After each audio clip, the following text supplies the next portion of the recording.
Well, good afternoon and welcome along to Unbelievable. It's Saturday afternoon, the time of the week when we bring a Christian and non-Christian together to debate and discuss some aspect of faith and belief. I'm Justin Briley, your host for the next hour and a half, here on the show that aims to get you thinking.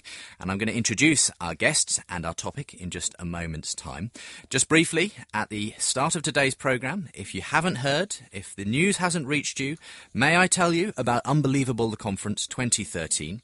This year, in partnership with Reasons to Believe, Real Clear Apologetics and RE Today services. Our conference theme, Jesus, Liar, Lunatic, Legend or Lord. It is the conference of the year if you want to get involved in Christian apologetics, evangelism, giving good reasons for your faith. You can find out more at the website premier.org.uk/Jesus. A special offer as well this year. If you order 2 or more tickets in a single booking, you receive a free copy of last year's conference on DVD. Triple DVD, in fact, 10 hours plus of material. Great speakers on there, but great speakers this year, of course, if you're coming along. Professor Alistair McGrath, Amy Orr-Ewing, both involved with the Oxford Centre for Christian Apologetics, and that's relevant to today's programme. You'll find out why in a minute.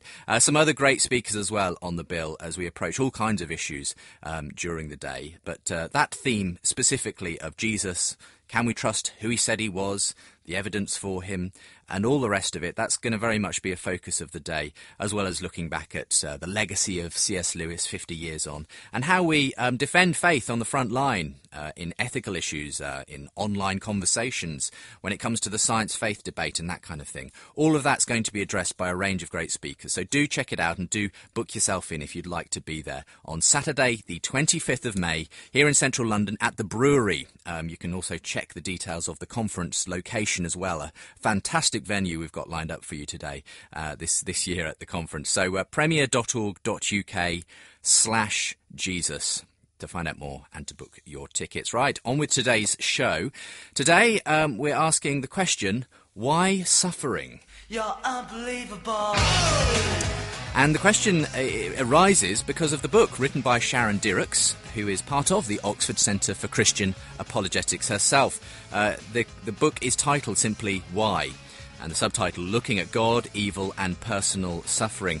Well, today we ask, why do bad things happen to good people? Why would a loving God allow evil and personal suffering in the lives of people? And to help discuss that, in studio with us today is obviously Sharon herself. Alom Shaha also joins us, a science teacher himself and author of the Young Atheist's Handbook. He is an atheist himself, and he's going to be interacting on some of the questions raised by Sharon's book. I think you were with us last time back in the summer, Alom. So how's things been in the 6 months or so since? It's been really interesting, particularly the response from Christian readers. I think you've helped bring Christian readers to my book, so thank you for that, but really positive and generous response. Great, I'm glad to hear that. And I know that a lot of people really appreciated the way you interacted on the show when you came on last time with Tom, who was in fact another member of the Oxford Centre for Christian Apologetics. So thank you very much for coming back on this occasion. Sharon, thank you for coming for the first time. Hi, thank you. To the show today. And it's wonderful to have you on because we don't have enough women on this show. I fully own up to being responsible for not making enough effort to bring more women in. But apologetics does seem to be rather a male-dominated area, doesn't it? I don't know if that's your experience as well. I think it depends on the type of apologetics and the subject matter. I think there's plenty there for women. We just need to step up to the plate. Well, I'm glad you have, and I was really interested to read the book, Why? I think what's unique about it is it tackles obviously some of the philosophical questions involved, but it's also got these very personal stories of people who have experienced suffering and how they've come to reconcile the idea of a loving God with their own situation. How did you come across the people that you feature at various points in the book? They are all friends. Many of them are actually friends from my local church, who I've been friends with for a number of years, and sort of heard their stories and have sort of some of them walked with them through their on their journeys for a number of years. Or else they are colleagues, but they're all people that I actually know personally, I mentioned a couple of times, in writing a book on suffering, there's no shortage of material. If you want stories on suffering, you usually don't have to look very far to find them. Well, we are going to be hearing two of the stories on today's show that are featured in the book, specifically Will, who lost his wife and one child in a road accident, and Rachel, who has suffered from MS for some of her life. And we'll hear those partway through the programme today. In their own words, I spoke to them by phone, and we'll just hear a brief aspect of their story later on in the show. So what caused you personally to want to write a book about suffering and how it works alongside God? Well, I sort of recall the many different ways in which the question of suffering comes about, and that people ask it. And of all the barriers to faith, in many ways, suffering is the greatest. And questions like, if God is so loving, then why does He allow evil? And as I sort of began life as an apologist, I was aware of the number of different ways in which these questions come up, and I began to make note of them. But then also realised that it isn't just a head issue. There's a kind of practical day-to-day reality to suffering, and so I wanted to weave in some way that practical wrestling with how do we bring these philosophical answers to land in the real world. And I did that using stories from people who I actually interviewed, and then transcribed the interviews into the stories, and the words in the book are very much their own. And suffering touches all our lives, and even if you haven't had a great deal of suffering, I mean, the bits of the book that made me shed the tears were obviously those stories of personal suffering, because you can empathise with the pain that person has gone through, especially stories of losing children and things like that. Where were you coming from on a personal level on this? Is this an issue you've dealt with? Have you faced up to doubts in your own life when it comes to suffering? Well, it's very interesting, because the book itself, I had the idea about 5 years ago, and I began to write a little bit every week, and then it sort of grew in intensity about 2 years ago, when I decided to make a concerted effort to try and put this down as a book. During that second year, where things were probably their most intense, my husband had a recurrence of an illness that he's had since the age of 11, and so very much a core part of the book was written from a place of pain myself, of asking some of these very questions in the book. Why is this happening to me? So I think that has given the book a tone that perhaps it wouldn't otherwise have. It made me less content with overly tidy answers on questions like, well, things always happen for a reason. I became a lot less satisfied with that. The reality is, when, as we both know, Alom, that when you're in a place of pain, the question of what the purpose is not what you're asking. You really want it to be taken away, and that was the place I was writing from. Well, Alom, I'd be interested to hear from your view. You've had a chance to look at the book, and I really appreciate you doing that. You're an atheist now, but you did grow up, I think, in a Muslim context. You lost whatever faith you did have at some point along the journey. Was this issue of suffering at all part of that for you along the way?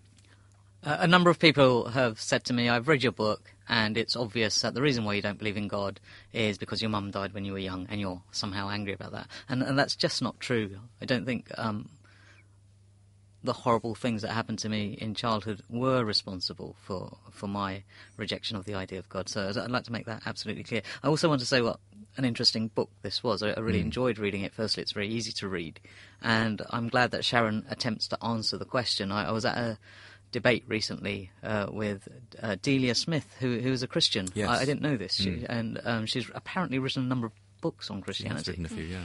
And I found her presentation of Christianity very shallow, in fact, and I was disappointed by what she spoke of as Christianity. I rather like Christianity as a faith. I find it very interesting, as I think you know, and I've been talking a lot to Tom, who I met here previously, And so Delia presented this very kind of wishy-washy version of Christianity, and an A-level student in the audience said to her, you know, this God of yours that you're going on about, this wonderful God who makes the world so nice, why does he allow kids in Africa to starve?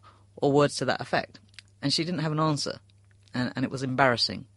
And I think she ought to read your book, because I think at least you've made the effort to engage with the question, which, as you said, is, I think, a major obstacle to faith. I think it's a question, the problem of evil, that even young children ask themselves. And so what I admired about the book was its effort to engage with this question, where others, I think, just turn away from it, like Delia Smith, who just didn't have an answer to this 18-year-old child. And I think your book is an interesting effort to address the question. Obviously, for you, then, the issue of suffering, you don't feel had a particularly significant part to play in your walking away from faith. Have you met others who would say, though, it has been a turning point, a point at which they've rejected believing? I've got a rather horribly amusing story to tell. About a decade ago, I think it was, there was a major earthquake in Pakistan, and one of my Muslim friends said to me, have you heard about this earthquake? And I said, yes. He said, I don't understand how it could have happened. And I said, what do you mean? He said, well, Pakistan is a Muslim country. Why would God let an earthquake happen in a Muslim country? And what he was doing was articulating the problem of evil. And it really shook his faith that a country that was almost entirely Muslim could have such a natural disaster where, women, children, innocent people died as an act of God, it seemed to him. So, yes, I know people who have had their faith thoroughly shaken by this problem. Well, we're going to address the problem, and there are all kinds of questions that do arise. We may get to a few of them at least in the course of the recording today. And if you would like to ask your own question or perhaps give a comment on anything that's said in today's programme, I do encourage you to email in. We'll hear some of your emails to the last couple of weeks of programming at the end of today's show. But if you want to talk about today's topic, then do email me unbelievable@premier.org.uk. You can also phone and leave a comment as well, 08456 52 52 52, and select the option for leaving a voicemail for Unbelievable. See if we can play out some of those next week as well as they come in. Don't forget we're online at premier.org.uk/unbelievable, where you can find this programme as a podcast. You can find links to where you can buy Sharon's book, where you can find out more about Alom and so on. That's the podcast at premier.org.uk/unbelievable. And, of course, we're on Twitter and Facebook at UnbelievableJB if you're looking for us there. So today's show is simply Why Suffering?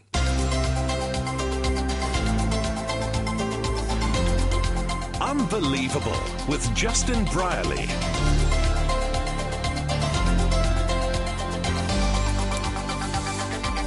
I think what we'll do is we'll leap straight into one of the stories, because I think that'll give us a good sort of starting point to start from. And as I say, you include a number of personal stories of people who have experienced suffering. So just at the outset, this is the story of Will, and we'll hear this in his own words. It was back in 1996. My wife, Anna, and our two children, Eleanor and Jamie, who were sort of 2 and 3.5. It was a really hot summer's day in July, and she took them down to Bournemouth to spend the day by the seaside. And on the way back, for reasons that we'll never know, her car on a narrow bit of A road, for some reason, sort of crossed over the centre white line and was hit head on by an articulated lorry carrying sort of 40 tons of very large rocks.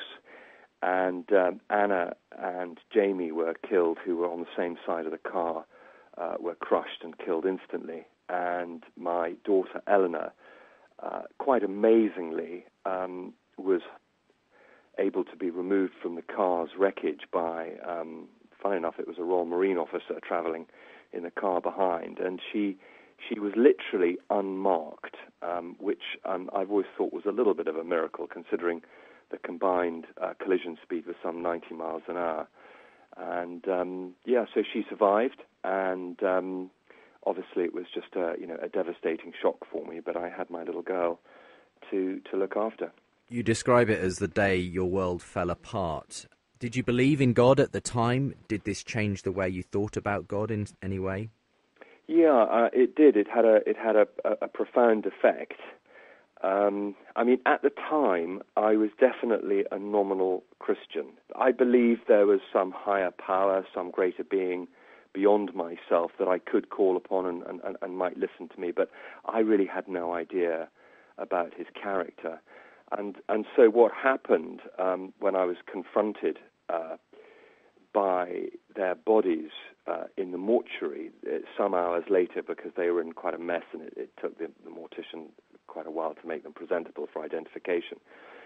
They pulled back the white sheets, and I kind of ranted and I screamed and I wept, and then I just looked at them and I thought, this cannot be the end. There was so much life, particularly in my little boy. He was such a handful.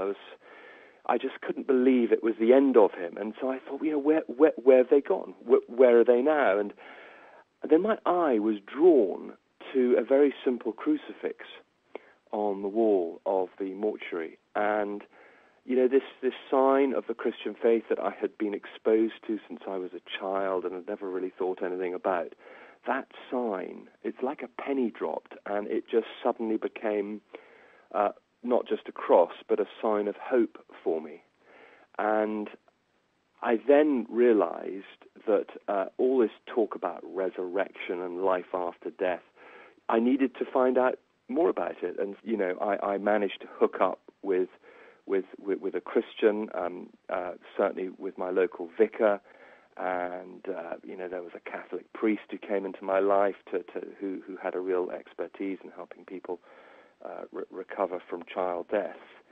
And it was this cumulative effect that kind of opened my eyes to the fact they were somewhere better. They were in heaven, and therefore, if I wanted to see them again, I needed to get myself right with God. And so, but that was a long process in itself. And when it comes to the question of why, have you asked that? I know that certainly you were caught short when your daughter later on, your surviving daughter, asked you that question. Yeah, I did think about that a lot, because during my early time of grief, I through sort of counselling groups and stuff like that, I came across a lot of other people who were suffering, and mainly they just blamed God. And to me, it didn't make sense that God had just got out of bed one morning and think, who am I going to strike down now? He knows that we're fallible. He knows that car steering systems become defective, or we fall asleep at the wheel. And so, he did know that was going to happen. He could have stopped it, because nothing is impossible for God.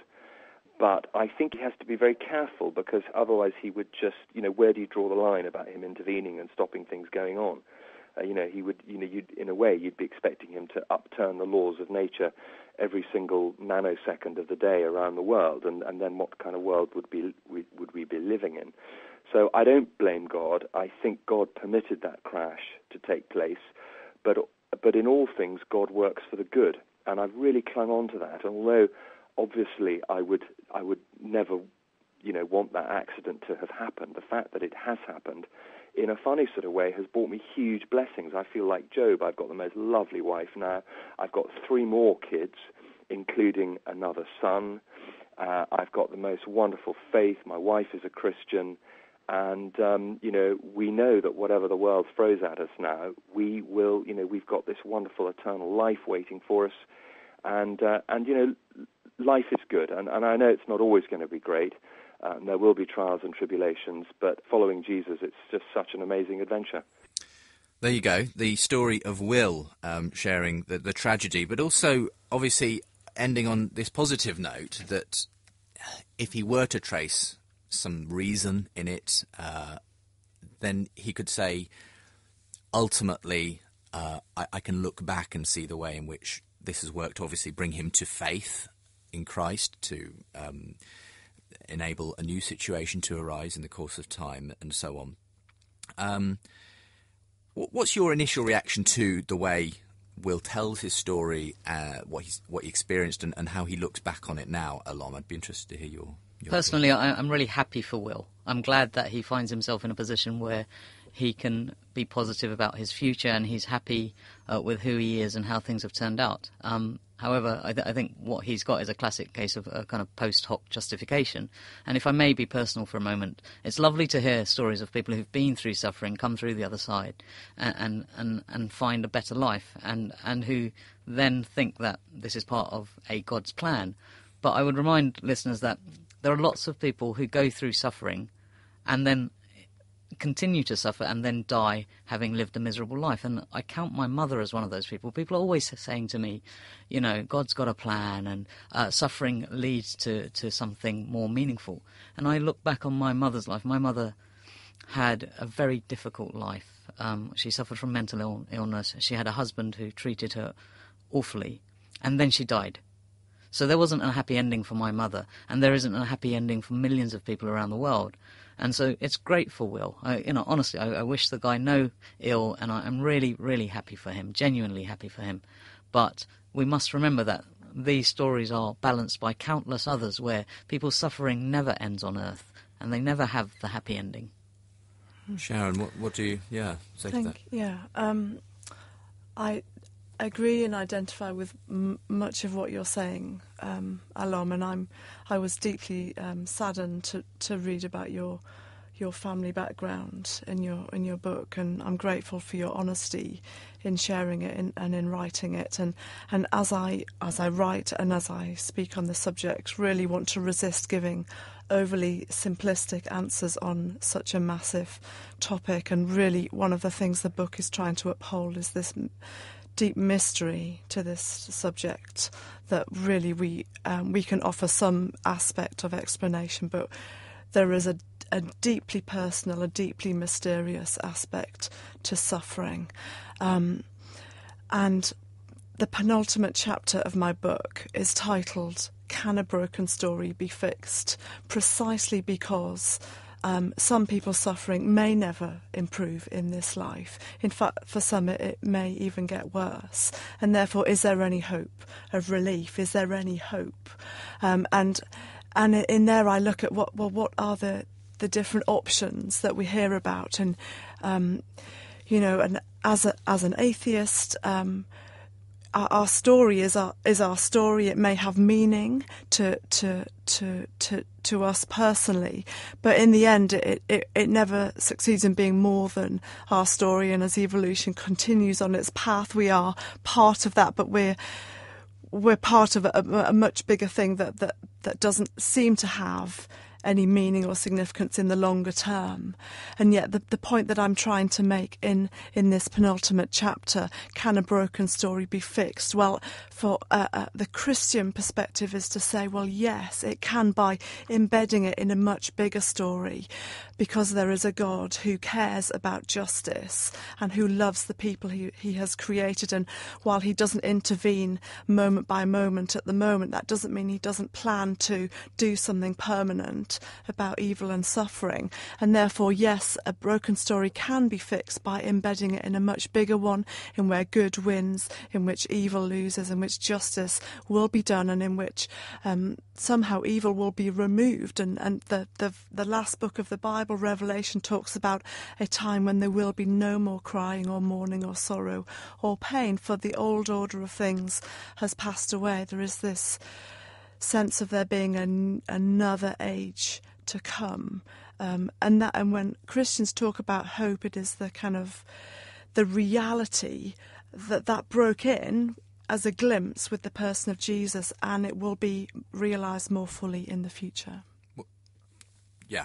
I would really like to believe that story, but I find it difficult to do so. So I think the problem for atheists, actually, it's not a problem. The solution for atheists is to accept the mystery of evil, as you put it, because I like that you're honest about that. It is a mystery, and it's a mystery that I think the best theologians have struggled to resolve. So I like that you admit that it's a mystery and that it remains a mystery. I don't think it's a problem for me, actually. I think I accept that the way the world is that there is suffering. And I don't need to have an explanation for suffering that makes it go away or tells me that it is somehow meaningful.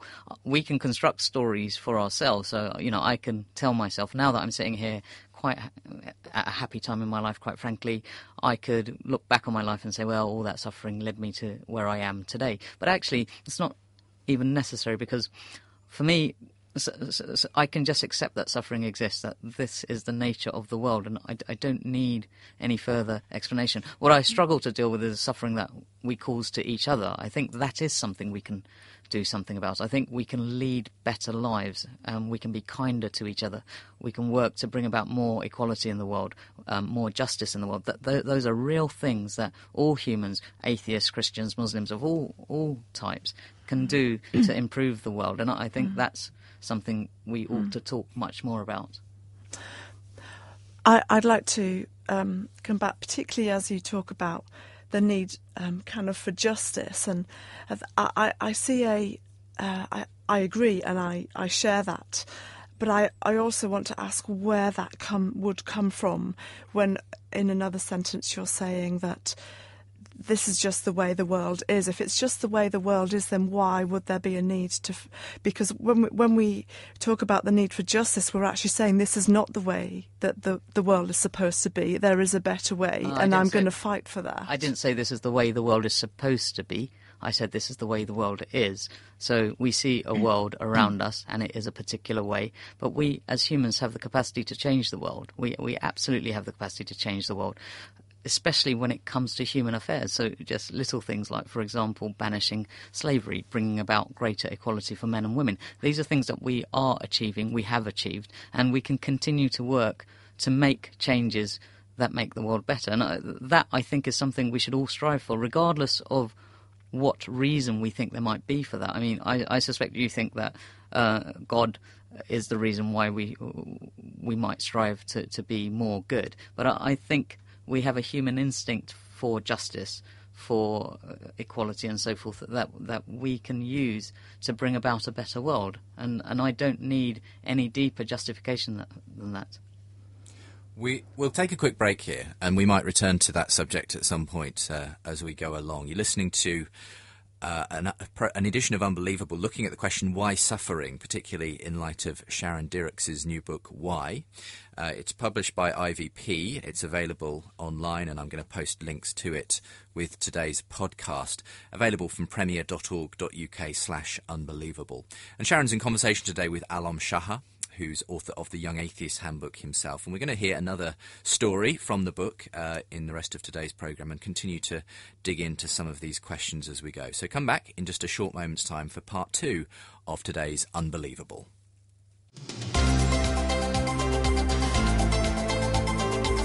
You're listening to Unbelievable on Premier Christian Radio.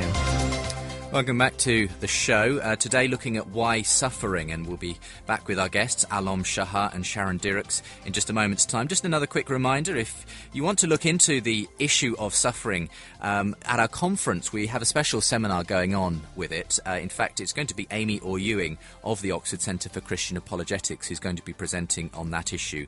It's in the seminar track during the conference on C.S. Lewis and his contribution, 50 years on from his death, to Christian thinking.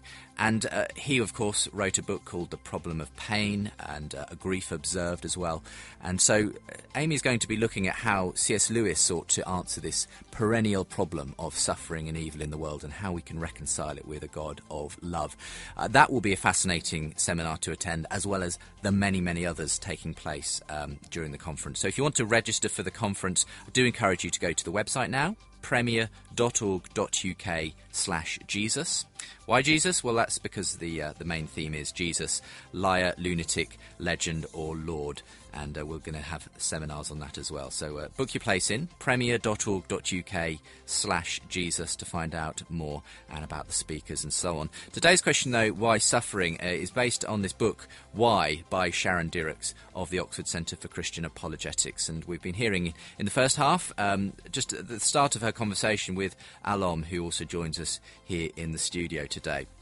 So coming back to you both, I'd like to if we can, before the end of the programme, revisit that question of justice in the world and whether the world should be a different way and that sort of thing, and the different stories, in a way, that atheism and Christianity tell about that. But one of the questions that I imagine some people will be having heard Will's story about finding God, essentially, because of this situation is, well, I can imagine some people saying, well, very often God is a bit of an emotional crutch for people who go through suffering, that's a sort of a way of dealing with it. And someone like Alom might say, fine, if that helps you, great, but it doesn't provide any evidence for God. It certainly, and equally people might go in the other direction and say, well, this, as it were, completely goes against now any evidence for God. This is evidence against God existing. What do you say then, first of all, Sharon, to people who do say Will has kind of had a reaction where he's turned to something that will comfort him? He talked very honestly about the fact that he wanted to see his child again, his wife again. He didn't want that to be the end. And it's kind of understandable that then God might become a very attractive thing at that point in someone's life. I've no doubt that could well be the case sometimes. I think that suffering is, in terms of how, if God is real, how well he makes himself known and how receptive we are to being open to him differs at different stages of life. And it seems to be that time and time again, suffering is something that God can use to make people more aware of him, because it makes them more aware of their weakness, of the brevity and fragility of human life, and of asking questions, well, is there more than just what I can see with my eyes and that I can sort of see around me? And so as I observe life, I see that God does seem to use suffering sometimes to awaken people to the prospect that there is more. I think C.S. Lewis put it this way, didn't he? That pain is God's megaphone to rouse a deaf world. This idea that God gets through to us in pain in a way that perhaps just a life of pure pleasure and contentment wouldn't necessarily awake you to your need for God in some way. It could be, although I also want to slightly also not want people to see God as some sort of marksman standing there with a megaphone shouting in your ear. I believe that God is a God who longs to bring comfort to people who are in pain, who doesn't sort of stand aloof or distant, but really wants to enter in, who is actually angry himself about the pain that people see and encounter and experience, and actually wants to come in and walk with them through it. The other thing that I would say about this whole idea of religion being a psychological crutch is that that many people actually reluctantly follow God, not because it necessarily brings them comfort, but because after surveying the evidence, they actually come to the realisation that it is true and it has a reality, it is real and it is grounded in the real world, that it makes us more human, that it makes us more able to operate in the world that God has created. And C.S. Lewis, if we come back to him, described himself as the most reluctant convert in all of England. Far from being an emotional crutch, it was something that he was personally convinced by. Against his will, almost. Against his better judgment, yeah. Alom, what do you say to those who suggest it could be just an emotional crutch? I think it certainly is an emotional crutch, and as you've said, I don't think that's a problem. I think in times of difficulty, if people can find ways of dealing with their pain and suffering, then whatever works for them, quite frankly. So I don't judge those people necessarily. I don't judge it. But judge them harshly, I do seem to remember, on the other hand, some of the videos associated with when you were sort of publicising your book last year, and this is only a vague recollection, so forgive me if I'm mischaracterising it, but there was a video which talked about, as children we sort of maybe look up to our parents and that kind of thing, and then some people kind of don't lose that idea. They basically still believe in a daddy in the sky sort of thing. And you kind of cast it as a fairly childish thing that when we get a bit more educated, a bit more sensible, we will eventually we should shed these sort of somewhat childlike notions of God. And in that sense, do you think someone who does use God to get through a situation in that sense is at some level not kind of being an adult about the way they... Yeah, I'm not going to contradict that, actually. Firstly, I don't think the term childlike is necessarily insulting.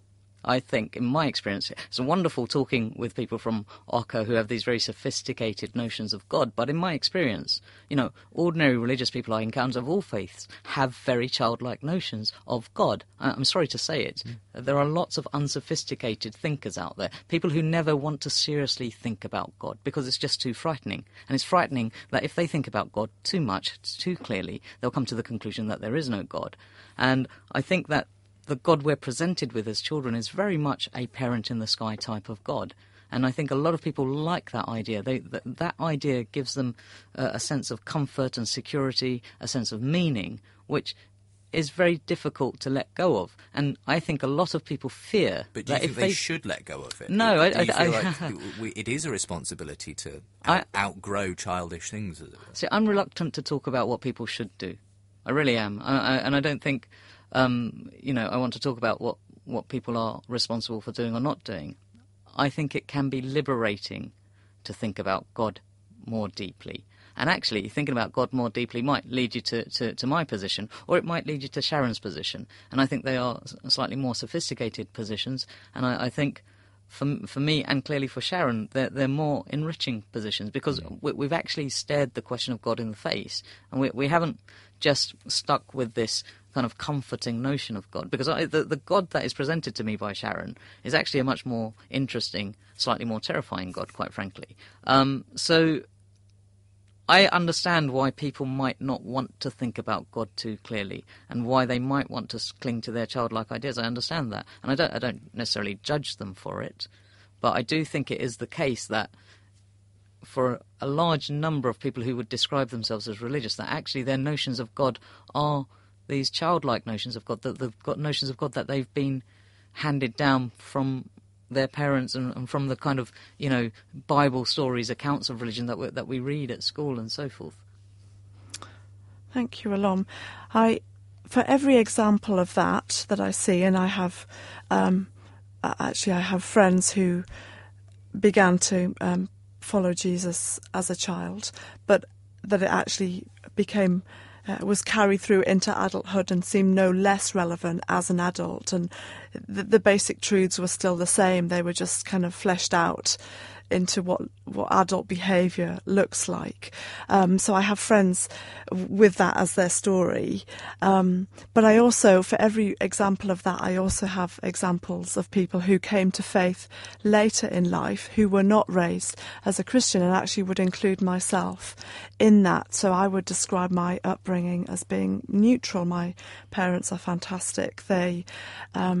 I went to Sunday school maybe a handful of times. I can't say that it massively impacted me as a child, and I knew very, very little, in fact incredibly ignorant about Christian beliefs. And then I was actually surprised at university at having sort of questions raised about God that had never happened to me before, and I went through a process of actually asking, can you be a scientist and believe in God at the same time? What do I do with evolution and all of those other things? And because you were a scientist before yes. took on your current role. And so I actually became a Christian halfway through a biochemistry degree.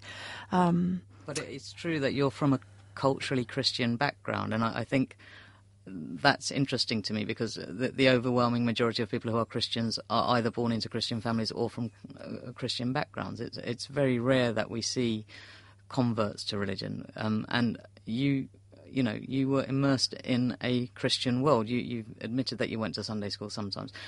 I would disagree that I was immersed. I wasn't immersed. I lived in England. England is a Christian country. I went to school. I'm an immigrant. I went to school, and I would say I was immersed in the Christian culture. I learnt about Jesus, a man who I liked very much. Let me make that clear. And actually, I have a fondness for Christianity, which I put down to the fact that I was brought up in a Christian culture. I think your take on Christianity is much more sophisticated. I wish you could have heard the talk I went to by Delia Smith, because Delia Smith has an incredibly childlike notion of Christianity. It was embarrassing. Is it wrong to have a childlike faith in that sense, though? I mean, not everyone is going to be an Oka scholar. Some people, I've heard it said that Christianity is simple enough for a child to comprehend. deep enough for a scholar to spend their whole life investigating? I mean, does it have, is there something wrong with having a essentially childlike belief that there is a God and that ultimately he will do, good will arise, that ultimate good will happen? No, I don't think there's anything wrong with that. Where I think it becomes problematic is if you don't think deeply about what you believe and you mindlessly accept that, for example, a particular holy book contains a divine truth, and that holy book then tells you that homosexuals are evil or that women are second-class citizens, then it becomes problematic. Sure. Let's go to another story, I think. Just before we do that, and we're going to hear from Rachel in a moment, who has suffered from MS for much of her life. Again, just a reminder, if you'd like to get in touch, perhaps something that Alom or Sharon have said today has struck a chord with you, do feel free to email. That's unbelievable@premier.org.uk.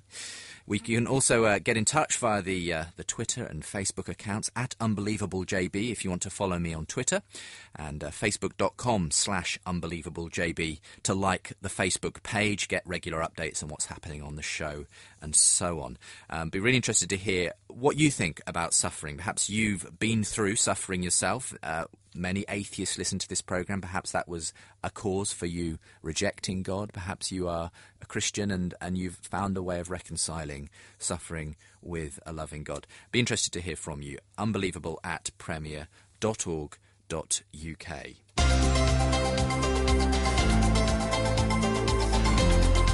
Unbelievable with Justin Brierley. Okay, so time to hear another story. This again comes from Sharon's book, Why, and I spoke to Rachel, who told me about her particular struggle with MS. I've had MS now for 12 years, and initially it was what I called an invisible disease, and it affected me really internally. I was fatigued. I started noticing some visual disturbance that was at the same time as numb patches on my leg.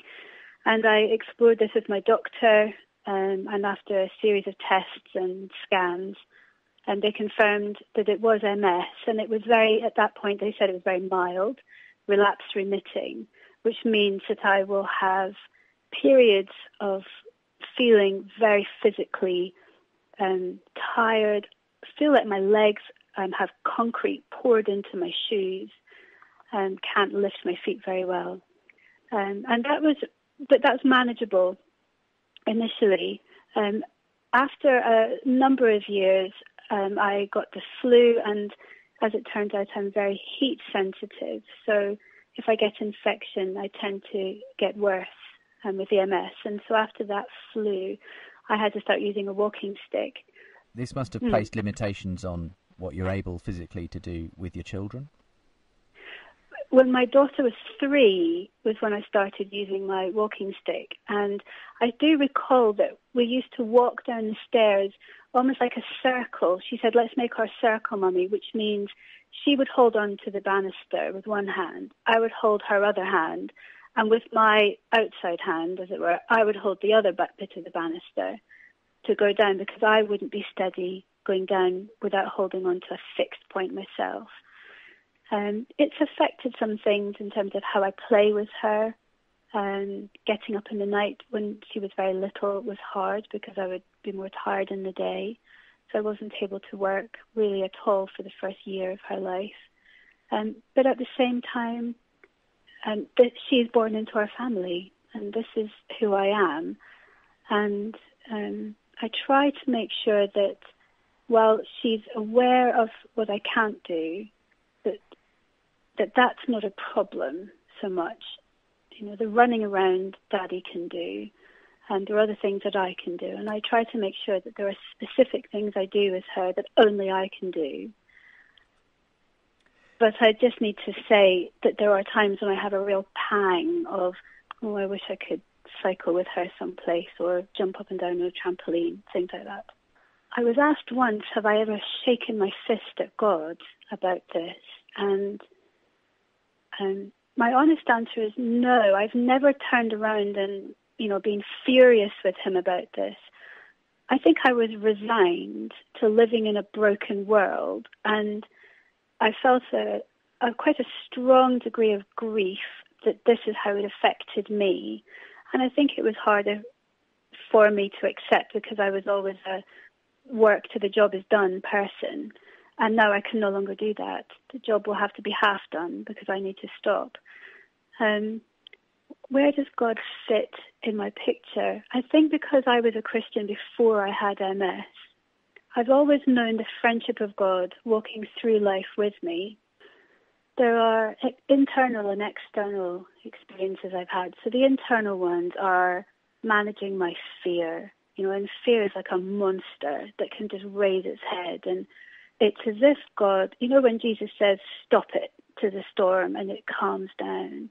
There are times when I have an experience of God saying, enough, and the panic just goes, and it's not replaced with blithe reassurance or false hope. It's replaced with a deep, deep internal conviction that all is well with my soul. I hope I'm not sounding too pious, but that he is able to contain me and contain my fear for me. So that's an internal example where my fear is just taken away sometimes.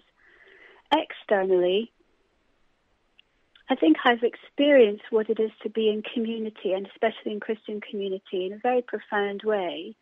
I found myself surrounded by my church family, and it became real family. There were people that I was able to call in the middle of the night when my husband was away with work, and Emily and I were both sick, and there was one person I just picked up the phone and said, I know it's 1:30 in the morning, but help me. In the way that I would with my mum or my dad, then this Christian community surrounded us. They've contributed to me in terms of growing me as a person, highlighting where God is strengthening me, how he's gifted me. They don't see me just as disabled Rachel. They see me as somebody who God has made, who is gifted, who is learning to live with MS. And it's also given me an opportunity to show my friends who aren't Christians that it's not easy peasy, kind of rose-tinted life with God, become a Christian. This is real life, and God is in it, and he makes a difference on a day-to-day basis. And the experience of Christian community has been one of the loudest messages of what life with God is like. There you go. Rachel's story in her own words. So I'm going to come back to you again, Alom, having heard Rachel's story. Any reactions to that? I'm sure, again, you're going to say it obviously great for Rachel, and it's obviously done a lot for her. I envy her. I wish I could deal with the difficult times in my life in a similar way, but I kind of do, in the sense that Rachel seems to find comfort from this relationship with God, and I would argue that for someone like me, that same comfort can be found in the love of our fellow human beings. I firmly believe that we can do for each other what God does for believers. I absolutely believe that, and that's why I'm a humanist. And I've been blessed. We've talked about some of the bad things that have happened to me in my life, but actually I feel I've been blessed with an awful lot of love in my life. I've had the luck of encountering other human beings who have supported me and taken care of me and held my hand through the bad times.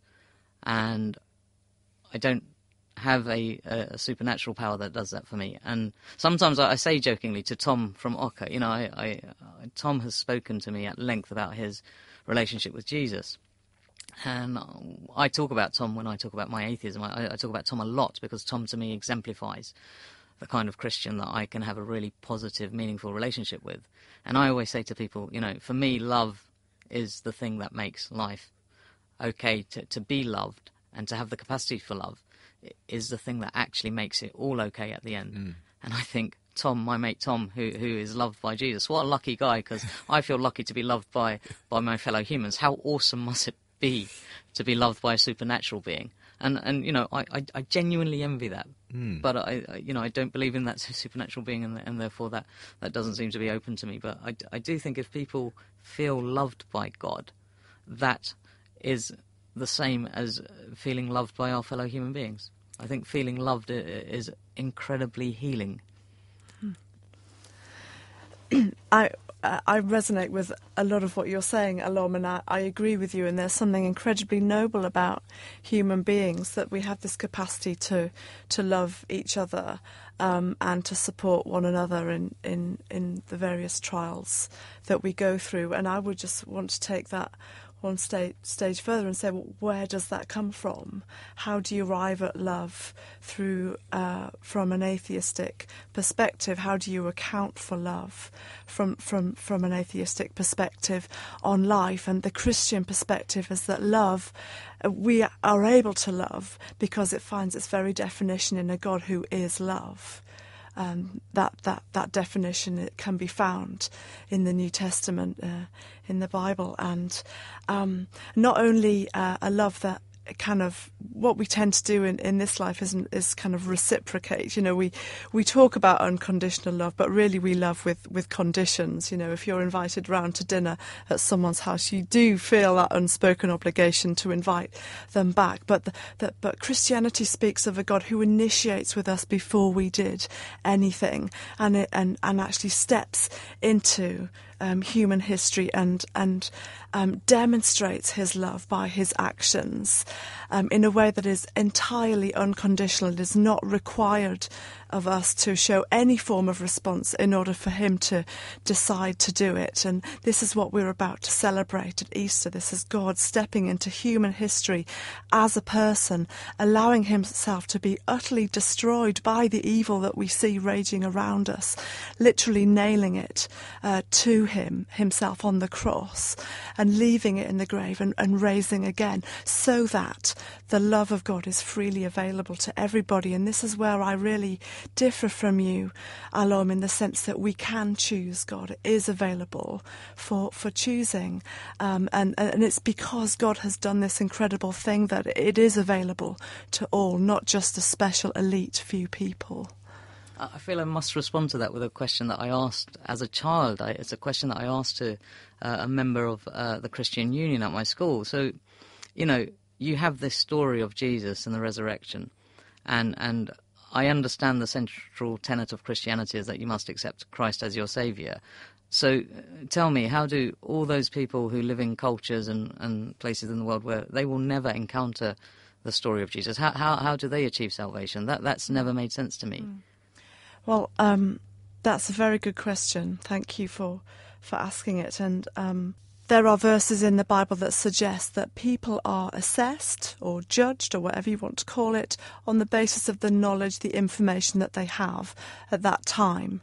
And therefore, if somebody genuinely has never heard, then they're kind of standing before God will take that into account.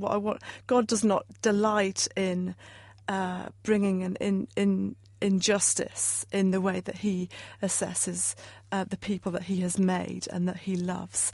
What people have found often is that people who are seemingly unreachable by God have actually had dreams and visions of God that often sort of point them to him. Those things are not unusual.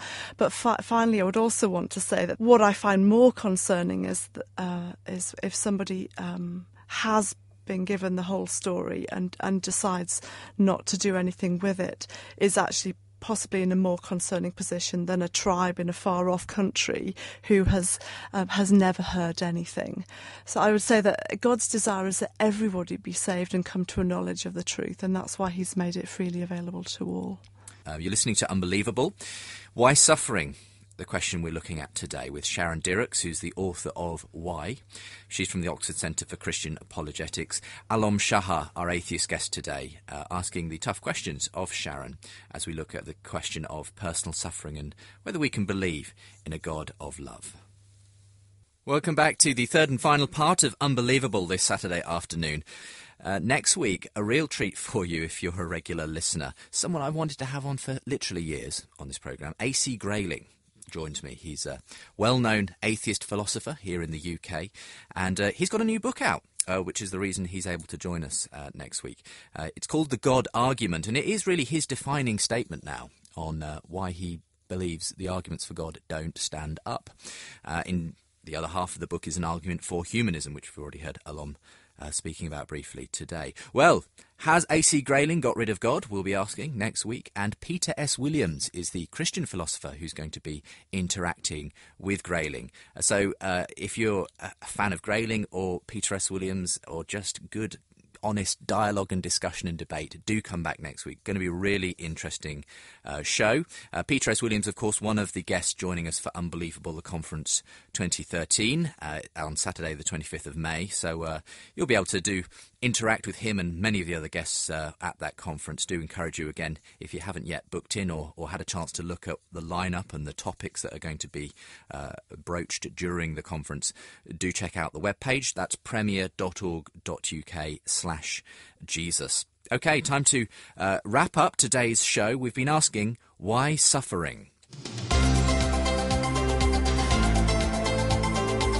You're listening to Unbelievable on Premier Christian Radio. We've been hearing some personal stories from those who have gone through suffering of one kind or another. We've been hearing why Alom Shaha, although he sympathises with and says great for those who do find some kind of relief and meaning through religion, through God, but it's not something that I've ever felt I've had to use as a way of understanding, coming to terms with suffering in the world. And indeed, many people, as he said, it is a reason to reject God. Why would God allow suffering in my life, is the question that many people do ask. I mean, something that, and we'll come back to you in a moment, Alom, but something that Rachel's story raised for me there, Sharon, in that last segment, was that I've sometimes heard it said, God doesn't necessarily want us just to be happy. He wants us to know him. There might be some greater purpose than just human happiness that God is concerned with, ultimately. And that even the fact that we do suffer means that other people get the opportunity to be loving, kind, generous, sacrificial. I think that there's no doubt that as we look at life and look at our churches, that God, as said earlier, does seem to use suffering to shape people, to make them more aware of him, to bring them to know him, and when they do know him, to actually walk more closely with him, to refine Christian community, to encourage hospitality. There's no question that suffering does bring about a richness to life. But I do want to, I think in and of itself, it is incomplete as an explanation. I do want to resist thinking that because those things have been made possible through the suffering, that is the reason it has happened. Sometimes a reason can be given, but sometimes the only reason that can be given is because we live in a world that is out of kilter with its maker. A phrase that Rachel interestingly used. She said, I accept that I live in a broken world. Now, what do you think Rachel means by this idea of living in a broken world? I think that there is a brokenness to humanity that can be traced back to our decision to follow God or not, that has repercussions for our morality, our physical health, and possibly the natural world as well, though there would be a variety of opinions on that subject.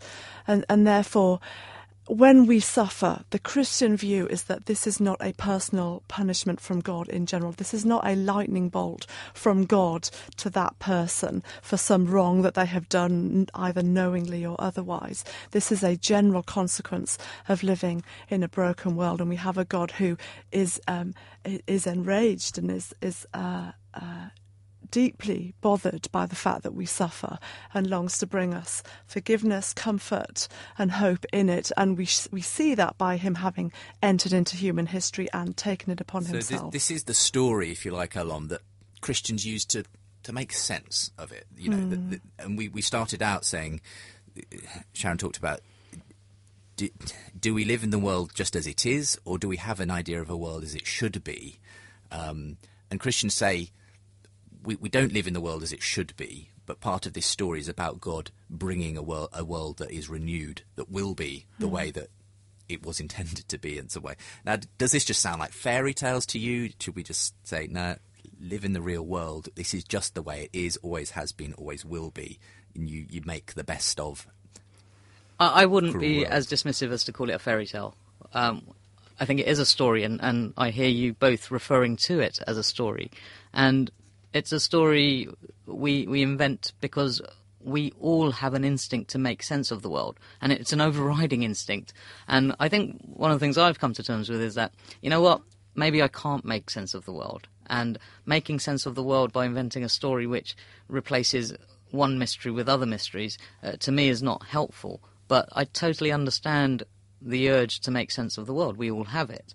And I think there's some really interesting kind of psychology going on there, that we so want to make sense of the world that we will construct a story that creates other mysteries. We construct a story that creates other mysteries, but we feel that it's resolved one mystery. So we have the mystery of suffering, if you like, and instead of just accepting that there is suffering in the world, I will never know why, or not even bothering to ask the question why, in fact, we have a story of a God who engages with us and also has issues with this suffering and so forth.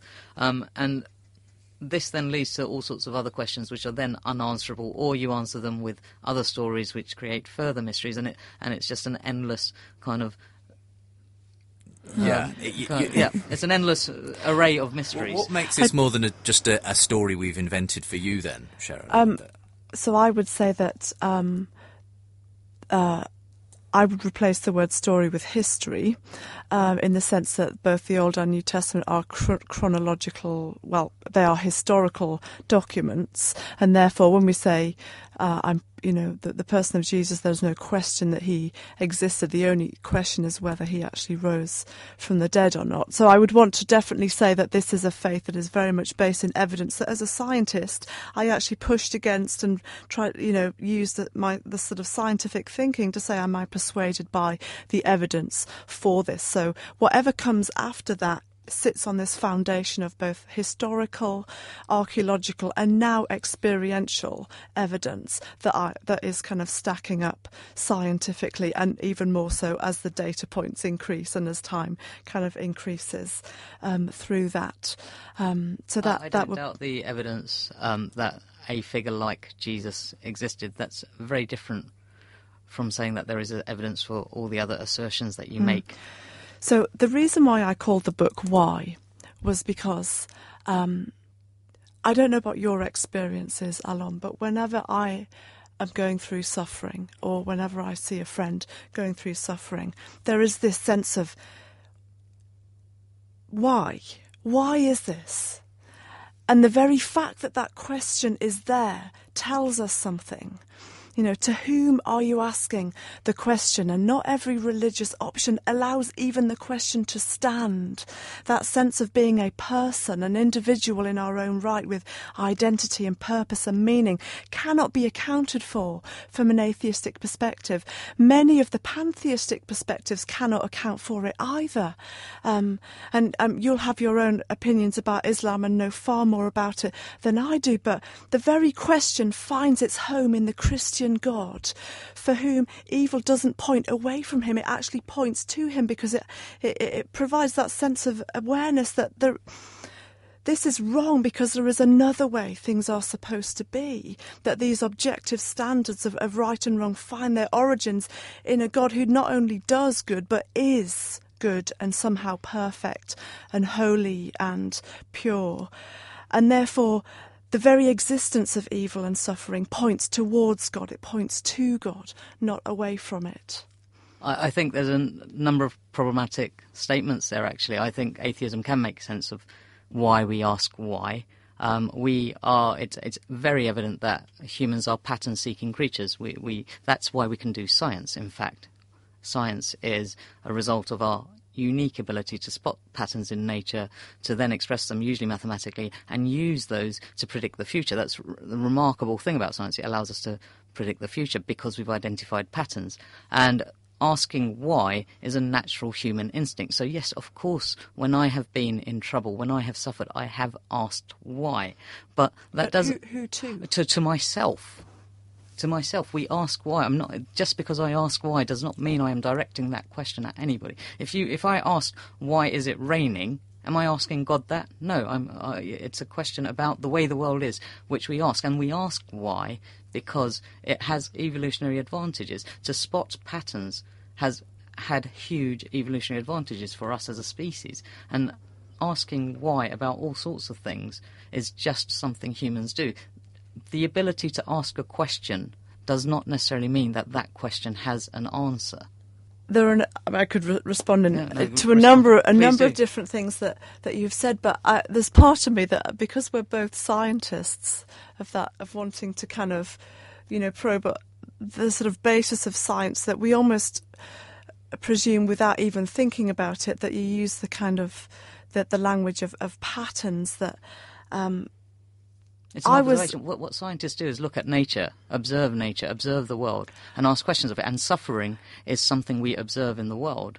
But there is absolutely no reason why we should have answers to our questions. And early science, or if it can even be called that, early explanations for phenomena in the world had explanations which we do not accept today. And all I can see you doing is coming up with an explanation for suffering that makes sense to you, and I don't have any problem with that. Can I just say one more thing? That as a scientist, when we collect a set of data and we want to come up with a hypothesis to explain the data, we look at the different options available, what other scientists have brought to the table, and we offer the explanation that best fits the data. And my experience has been that as I apply the lens of the Christian faith to the data of the world, that why we ask why we have evil and suffering, why we there's a sense of that this is not right, why we instinctively look for relationships, and there's that relationality about us, why we seem to want to know that our life has purpose. If we look at all of these different questions, the Christian faith offers answers that helps make more sense of the world as I see it, not less. And so scientifically, it would make no sense for me to take an option that takes me further into the dark than a view that actually helps some of those bits to fall into place. And C.S. Lewis has this sort of very well-known phrase that I believe in Christianity as I believe that the sun has risen, not only because I see it, but because by it I see everything else. That there's something about the light that is shed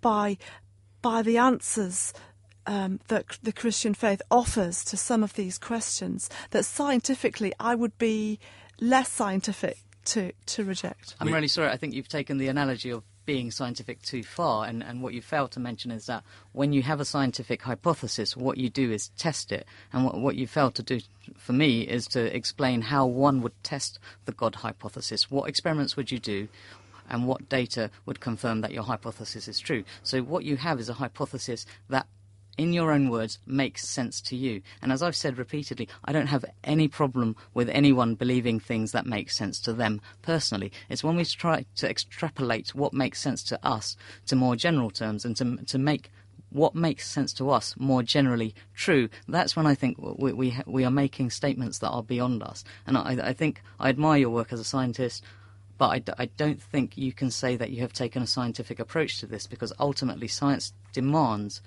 testing and evidence from the test. Once we have formulated hypotheses, we must put forward tests that we can carry out, which then reveal new information to us, which then tell us things about the problem we were studying. We'll have to make this the last response, because we are. I think we also have to bear in mind not just the raw data, but our willingness to interpret correctly that data. And I think if we look at the programme, we've actually seen a number of evidences, and Rachel's evidence of having the raging fear that she describes actually replaced with a sort of a sense of peace from God is, for me, an evidence, and a one of many different types of evidence of God, who is not just a kind of a hypothesis, but actually alive and at work in the world today. I must have the final word and say anecdote, which is what your stories are, is not the same as evidence. Okay, and my absolute final word would be to say that if something is true,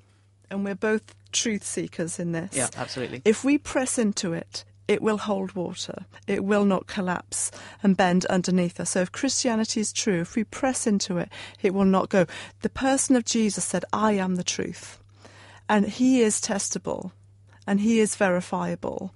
and we can look at the evidence for him and assess what we think scientifically. We are going to have to draw it to a close. We could carry on all afternoon, couldn't we? This conversation. Thank you so much both for coming in and having such a gracious conversation. But obviously, sticking to the way you see things as well in the course of the programme.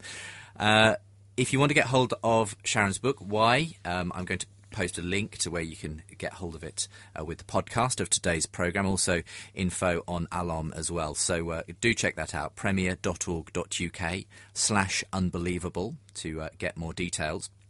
And obviously do check out the OCCA's website as well. Lots of great resources there. You can find out how, if you're interested in more long-term training in theology and apologetics, you could get involved with that as well. I'll make sure there's a link to that too.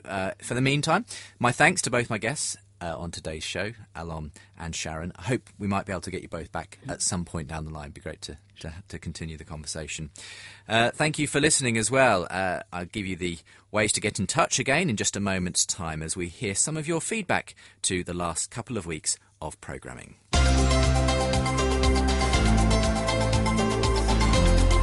Unbelievable with Justin Brierley.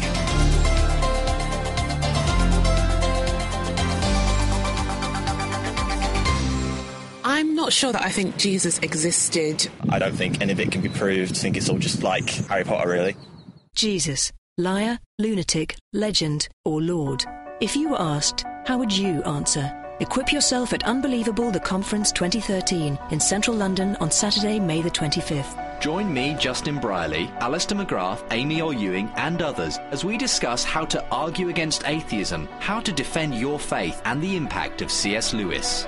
Book 2 tickets or more and get the 2012 conference DVD free in partnership with Reasons to Believe, RE Today Services and Real Clear Apologetics. Visit premier.org.uk/Jesus. There you go. That's the advert. And I look forward to meeting you there on Saturday the 25th of May. The Brewery in London. That's the conference venue, a great venue as well it is. And a great incentive as well. 2 or more tickets booked and you'll get last year's conference on triple DVD for free. So Unbelievable Conference 2013, Reasons to Believe, Real Clear Apologetics and RE Today Services are our partners in the conference this year. And really looking forward to hearing from Alistair McGrath, Amy Orr Ewing, Peter S. Williams, Dr. Trevor Stammers, and Fuzz Rana and Kurt Jaros from the States from Reasons to Believe and Real Clear Apologetics. The full details, as said, at premier.org.uk/Jesus. Do get yourself booked in as soon as you can.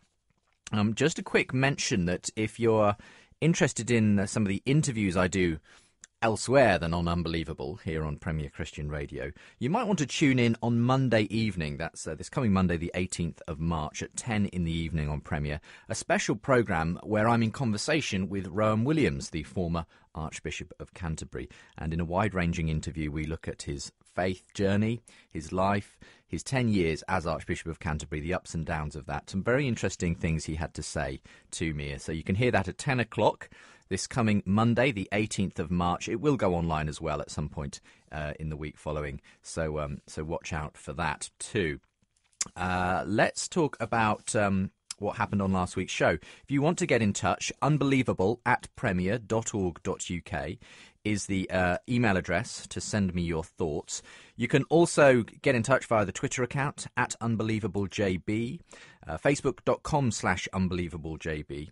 A couple of weeks ago, I talked about the fact I had a little Twitter thing with Richard Dawkins. Not that he got back to me, but I did it again this week. I couldn't help myself. He made some comments on abortion, comparing a fetus to an adult pig and that sort of thing.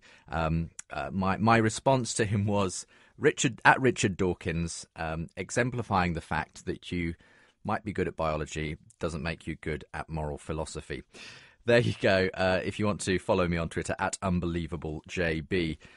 Now, last week's programme, Is the Religious Right Wrong? Very popular. Lots of emails. Sorry that I don't have time to read everything that's come in on this. So I'm just going to select a few points from some of the emails. Here was Doran Fisher, no relation, he says, to the Brian Fisher of the broadcast. Says, you had quite the feisty exchange. Good. And made sure both sides had their talking points freely expressed. Better. My confidence that you can arrange for such meetings of minds can be calmly presented best in an amiable environment was confirmed. Now, if it only hadn't seemed that the parties were talking past each other the whole time. Thud. You go on to say, while I do vote according to my conscience, and we all must, I hold no panacea for the country will be attained should the right candidate land the job. As a Christian, I hold to a dual citizenship, that of my country and that of my God. Thus it has always been. The early Christians honoured the Roman emperor, but they didn't deify the fellow. Dan in Texas, and just to remind you, last week it was...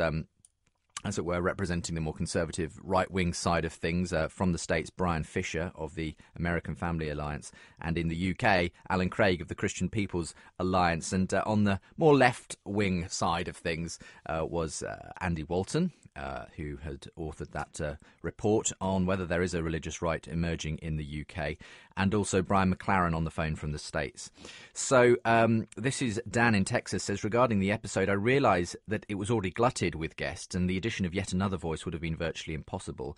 But it would have been interesting to hear the perspective of a Christian libertarian. At the risk of painting with a broad brush, this is a Christian who doesn't believe in using the force of government to make others behave like Christians at all. It seems to be a perspective that cuts against both the right and the left, and one that makes a clear, cleaving distinction between the kingdom of God and the kingdom of man. It permits a Christian to hold, for example, traditional orthodox views on same-sex eroticism, divorce and abortion, but to see these issues, among others, as falling under the purview of the church rather than the state. Sounds rather like a view that very much divorces Christian ethics from politics in some way or another. And I don't know whether such a dichotomy is something that you would want either, Dan, though I appreciate many don't like the way it gets intertwined in some respects by supporters of the religious right wing.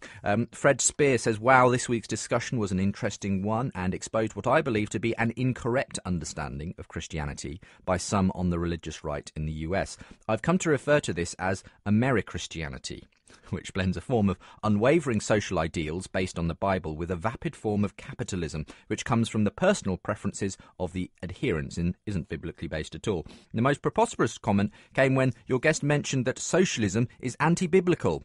It's a form of stealing, since it takes money from one person to give to another. The person you have in mind there, Fred, was Brian Fisher.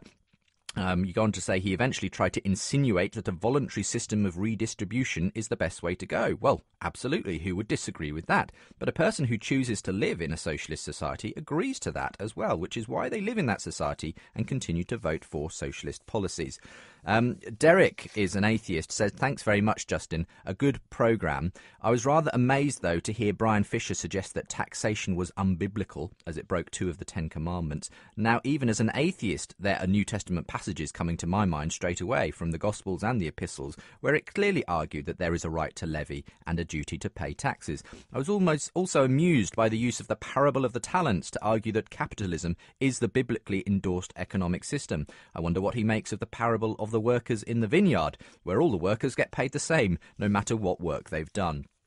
And Jay, another atheist, says, good discussion, but a point of factual accuracy. The founding fathers were not Christians, but mainly deists. And for Brian Fisher to infer through collectivism that they were to strengthen his point is just intellectually dishonest. They were just as polarised back then over religion as they are today. Andrew Halford says, it was one of the most interesting, unbelievable programmes I've heard in ages, so I thought I'd pass that on. I've printed off the Theos report. That's the one written by Andy Walton on last week's programme. Even though I would regard myself as politically conservative, the American Christian right appalls me, and it would be a great shame, in my view, if the polarisation it seems to bring arrived on a large scale on this side of the Atlantic.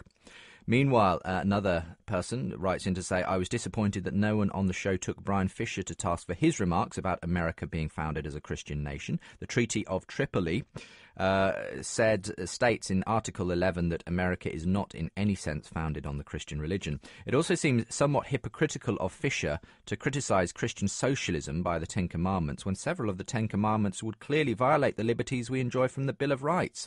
Coveting is actually what drives a capitalist society, people like Ayn Rand would argue. And the first 4 commandments would absolutely infringe upon the freedom of religious practice if they were given any legal footing by our government. And just a final one here from Chris Cowles, who says, I know William Hague and others have tried to hijack William Wilberforce. My biography of Wilberforce states emphatically that he was an independent. Shaftesbury was a supporter of Robert Peel over the Corn Laws, and the Peelites became the intellectual leadership of the Liberals a generation later, most notably Gladstone. A mention of Keir Hardie in Lansbury is fine, but don't leave out my own personal hero, Arthur Henderson. Another point made while writing, nobody in 30s Germany had the opportunity to vote for a candidate. Thank you very much, Chris, and everyone who's been emailing in response to last week's programme. Is the religious right wrong? If you want to catch that, perhaps you are listening to the radio show today on the Saturday and you want to find out how to listen to that, well, of course, it's available with the podcast and many other past programmes at premier.org.uk/unbelievable. So thank you very much for joining me this week. Thanks for getting in touch. And do come back next week. An exciting programme for you next week. One that I've been looking forward to for quite some time. You're unbelievable. We're asking, has Grayling got rid of God? He is, of course, the master of the New College of the Humanities, one of the most well-known atheist philosophers in the UK. His new book is The God Argument, The Case Against Religion and for Humanism. Well, he's going to be discussing that with Peter S. Williams, a Christian philosopher and, of course, one of the contributors at Unbelievable, the conference this year. And we're going to be addressing some of the criticisms that Grayling has with typical arguments for God, the fine-tuning argument, the cosmological argument, the moral argument. We're going to be drilling into those and seeing whether Peter S. Williams is right when he says that A.C. Grayling has simply misunderstood most of these arguments on his reading of his book. Hope you can come back for that. Promises to be a really interesting, exciting discussion next week at the same time. Until then, have a great week.